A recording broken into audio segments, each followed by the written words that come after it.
What's the ruling of wiping the face after completing the salah? Some people, they do that after the dua. I guess after the salah, they make dua and then they wipe their faces with their hands.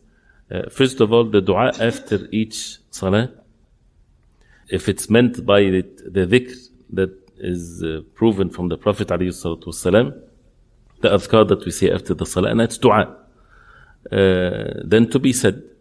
But to raise the hands and to make this as a time when a person, every time he finishes the salah, and after he finishes the adhkar, he turns to the qibla and he raises his hands and make dua, there's no proof of this whatsoever from the sunnah of the Prophet ﷺ. Dua can be done anytime.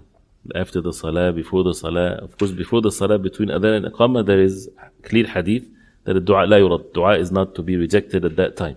So even after the salah, if a person feels like raising his hands and making dua, sure, no problem. But to make it as part of finishing the salah with the adhkar, there's nothing from the sunnah of the Prophet ﷺ that even says that this is something recommended. And if someone does it or does dua at any time, the issue of wiping the face after the dua, there is weak athar, whether it's from Umar radiallahu anhu, even weak hadith, that is not authentic, that they rely upon. So it's not authentic about wiping the face after the dua. So when a person, the Prophet ﷺ, he would make dua, and then when he's done, he just put his hands down without wiping the face. So there's no significance to this whatsoever religiously. What if it's like some say they do it because of ruqya? Ruqya is different. If people do it as a form of ruqya, when you're seeking cure and reciting Quran for cure or dua, yes, you can do that. So it's not dua. You're reciting Quran in your hands, for example, and then you wipe your body with it, or you wipe the part that you're in pain. This, you can do whatever you want to do with it. And you don't have to say have to be an evidence from the Prophet ﷺ. So, but with two things.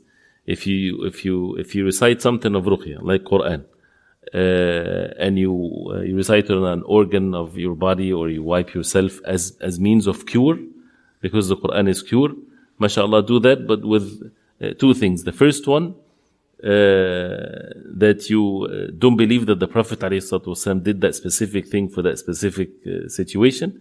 And the second thing is you don't prescribe it to people. You don't say, if you read the surah for this, you become a doctor in ruqya. Or what's your symptoms? Or that's Suratul Insan 14 times, you will be cured from COVID, for example. This is all crazy stuff. And the same thing, if people would say, if you read the surah that many times because of sickness, Allah will cure you. No prescriptions, no whatsoever, something like this. But it's a personal thing. And it can be with any surah a person wants. Doesn't have to be specific surahs. With the Quran, any verses, sure, no problem. With the intention of cure, not with the intention of ibadah.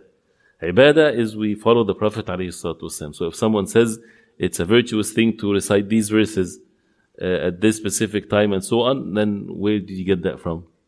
It has to be from the Prophet ﷺ.